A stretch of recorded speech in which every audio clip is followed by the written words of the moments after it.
We found out about that one at the combine. I haven't paid attention to it since. All right, let's get into the other guy here. Good old Le'Veon Bell. Another Pittsburgh rapper. Le'Veon Bell just had to throw some shade at the Pittsburgh Steelers. He put his 2 cents in here on the Deebo Samuel's remarks, saying if Deebo doesn't play this year, one thing the 49ers are gonna make sure, is to feed someone else the ball and make it seem as if they didn't need Deebo, when in reality, we all know the truth. But if Deebo doesn't play, they'll try to make it seem like the backup, weird place for quotations, is just as good. Really quick, before you get into it, breaking news. NFL team tries to replace pivotal player with another player. That is the dumbest. Who would have thought? Who would have thought? And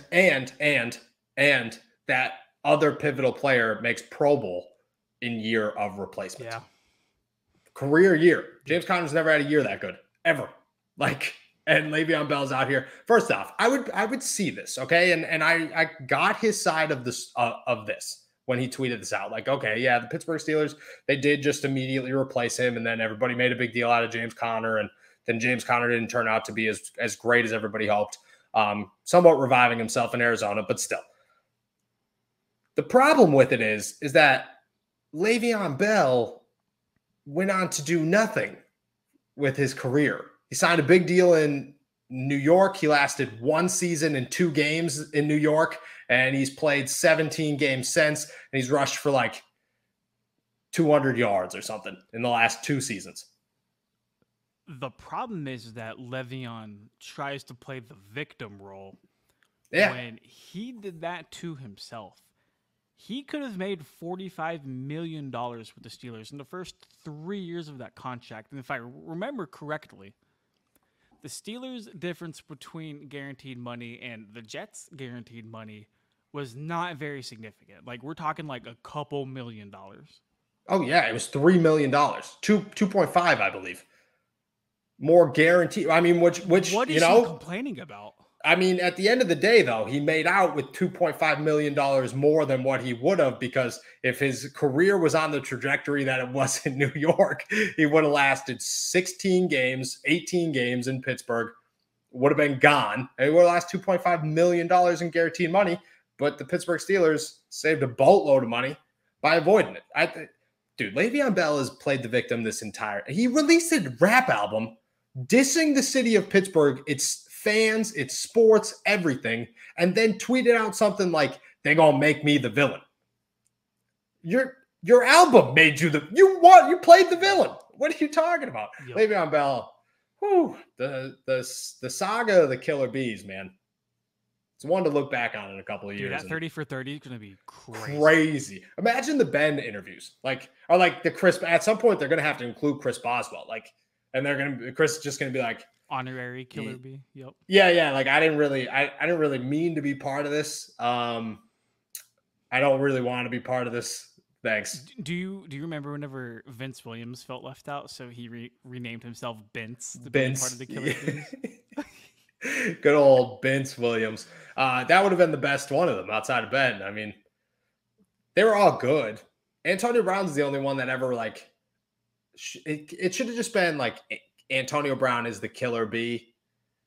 Maybe add Le'Veon Bell, and Ben and Chris Boswell, and they should just been their own thing.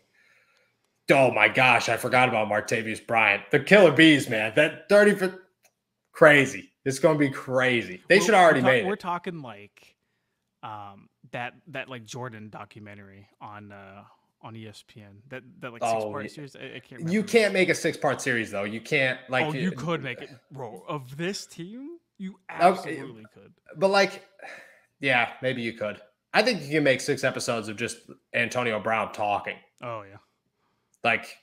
Did you watch his pivot thing with Ryan Clark? Everything that he says is just first off, it's such long sentences. And I'm like, man, what are you doing? And it's always in a direction where you have to keep this conversation going. You can't just end it.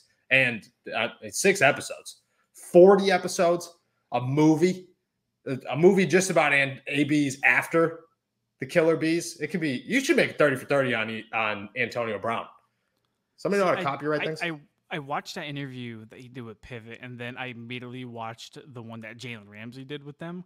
And it was like a night and day different because like Jalen Ramsey's such a smart dude and like he speaks super well.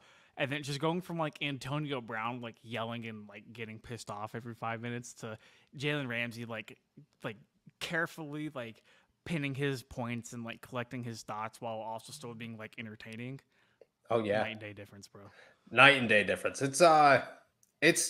It's crazy. And at some point, just to look back, just a little reflection here. At some point in time, people were saying that Juju Smith-Schuster was a problem. Boo-boo McSchuster. But they also were worried like, oh, he caught on to Antonio Brown. Big props to Juju because he did not. And it could have been real bad if he did. Could have been real bad if he did. All right, enough Le'Veon Bell. Oh, God. Last comment on Le'Veon Bell. Last comment. The hardest thing I've ever seen was that picture Juju posted on Instagram after AB like went nuts and like traded himself to the Raiders pretty much. Is that pic Juju posted of him like toe tapping in the end zone to like beat the Raiders with Antonio Brown in the background? So true. I forgot about that one. So hard. So that's what I'm saying. Juju deserves so much more respect than I believe Pittsburgh Steelers fans gave him. Now, don't get me wrong. There were the downs of Juju Smith-Schuster, but there were a lot of people that hated on him for dumb things. Social media savagery is just a part of playing wide receiver. You're either good at it or you're not. Juju Smith-Schuster, he's good.